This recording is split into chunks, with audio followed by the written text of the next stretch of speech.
Bonjour et bienvenue à notre 6e rencontre préparatoire à la fête du Sacré-Cœur.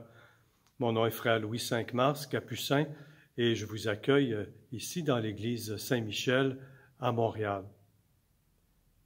Lors de notre première rencontre, j'ai partagé avec vous ce qui, selon moi, est la passion de Jésus, ce qu'il motive, ce qu'il a au centre de sa vie, ce qu'il a à cœur. Et quelle est la passion de Jésus, sinon de nous révéler, de nous donner, de connaître le cœur de Dieu. Dieu que personne n'a jamais vu, Dieu au-delà de tout, Dieu créateur. Jésus nous révèle le cœur de Dieu. Et donc, en regardant Jésus, on connaît Dieu et on ne peut plus dire n'importe quoi au sujet de Dieu ou se servir de n'importe quelle image de Dieu pour défendre nos propres intérêts ou notre pouvoir ou notre réputation.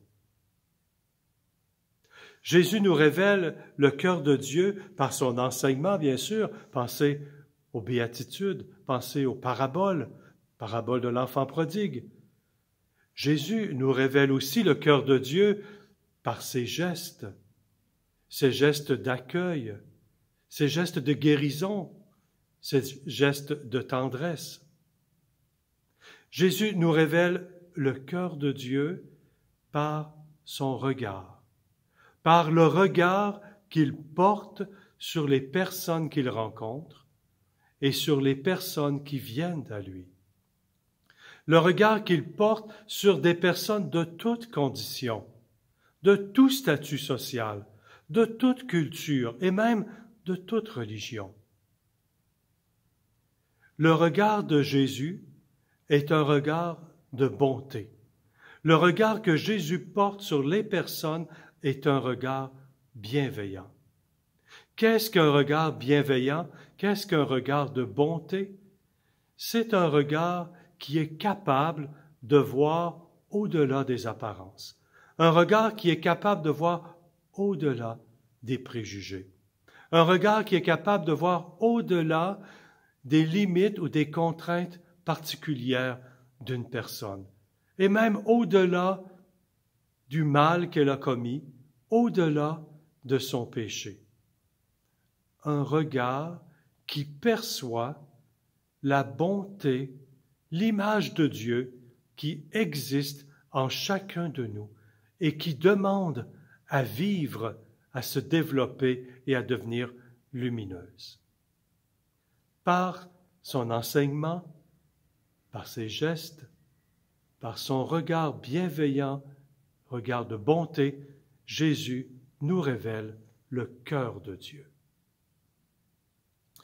Je vous invite à méditer sur ce regard de Jésus au cours de la journée.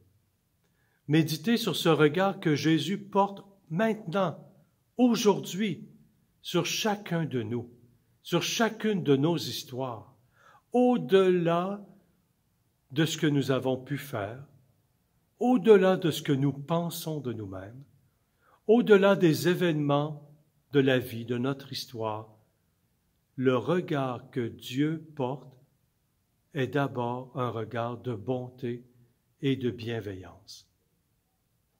Je vous invite bien sûr à méditer sur ce regard, à le porter sur vous-même. Et je vous invite aussi à l'imiter, à l'offrir à ceux et celles qui sont proches de vous, ceux et celles avec qui vous vivez.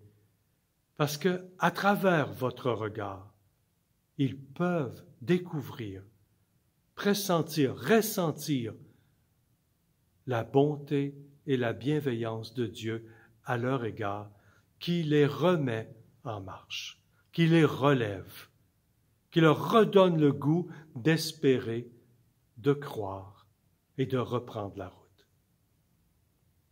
Terminons cette rencontre en priant ensemble la prière pour ce 6e jour de la neuvaine.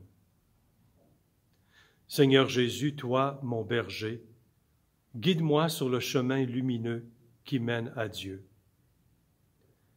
Dans mes moments d'égarement, fais grandir mon amour pour toi, afin que je perçoive ta présence et que je puisse te suivre avec un cœur brûlant d'affection, de bonté, de générosité et de partage.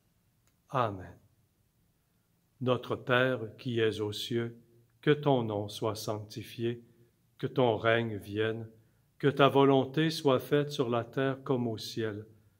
Donne-nous aujourd'hui notre pain de ce jour. Pardonne-nous nos offenses, comme nous pardonnons aussi à ceux qui nous ont offensés.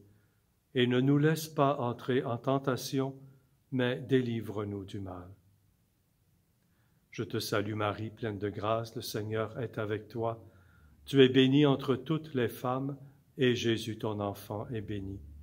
Sainte Marie, Mère de Dieu, prie pour nous pécheurs, maintenant et à l'heure de notre mort. Amen. Gloire soit au Père, au Fils et au Saint-Esprit, au Dieu qui est, qui était et qui vient, pour les siècles des siècles. Amen.